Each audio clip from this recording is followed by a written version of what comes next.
तो आपण मैंने देखिथिबे थंबनेल लेखा अछि कि निज मोबाइल केमते आमे ई केवाईसी करि परिबा रेशन कार्ड रो कोन सतर हेई परिबो कि नहीं वीडियो को शेष पर्यंत देखंतु। तो आपण मैंने ई केवाईसी जदि न करथिबे जदि आपण मैंने ओडिसा बाहर रहि जंती तो ई केवाईसी टे करि नाहंती तो ई केवाईसी करिया पय चाहूचंती तो निज फोन ले आपण मैंने करि परिबे कि नहीं तार एक फुल डिटेल्स वीडियो में लेके आछि। तो चलंतु आज आम वीडियो माध्यम रे जानि नबा।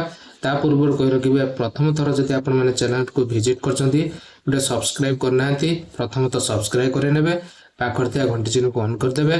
जदि वीडियो आपण मन भल लागियो तो गोटे लाइक कर देबे। तो संपूर्ण अपडेट अछि गाइस स्टेप बाय स्टेप आपण मन को म जणीबी। प्रथम तो आमे जानि नबा कोन ई केवाईसी आपण को निज मोबाइल ले करि परिबा ना डीलरशिप पाखर जाय करि परिबा तो कौ जगह रे हेई परिबा प्रकृत रे।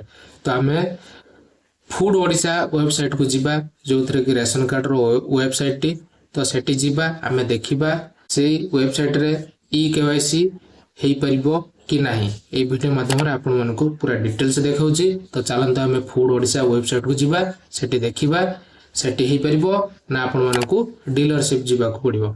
तो चलंतु तो देखि पारथिबे गाइस मु गूगल ले सर्च करने छी फूड ओडिशा।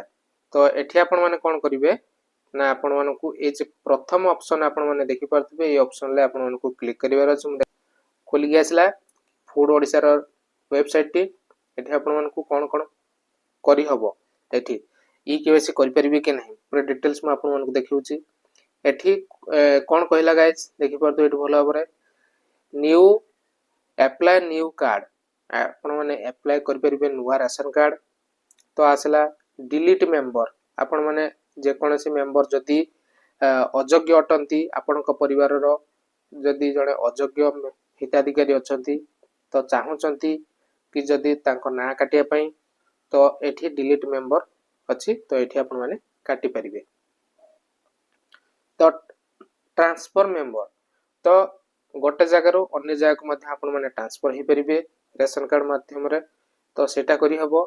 तापरे एडमिन ऑफ मेंबर तो आपण माने ऐड करि परिबे मेंबर ऐड करि परिबे डाउनलोड रेशन कार्ड करि परिबे डाउनलोड करि परिबे रेशन कार्ड को ट्रांसफर फैमिली गोटे जगह आउट जगह को ट्रांसफर करि परिबे।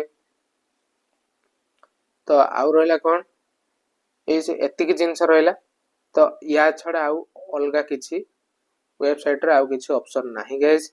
तो आपण माने डीलर पाक को जाई कि ई केवाईसी करिया पई मैंडेटरी अटे।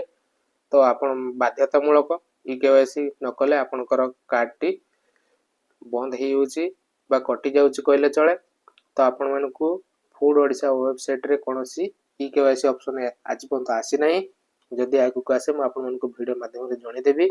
जदि आपण माने चाहूचंती कि आमे मोबाइल साहाय्य रे ई केवाईसी करिया पे चाहूचे कोनोसी सरकार को थ्रू कोनोसी ऑप्शन मध्ये एते पर्यंत आसी नाही फूड ओडिशा वेबसाइट रे। तो आगु को जदि आसीबो म आपण मानकू गोटे वीडियो करके कहि देबी। तो एतिक थला इन्फॉर्मेशन। तो नमस्कार जय जगन्नाथ।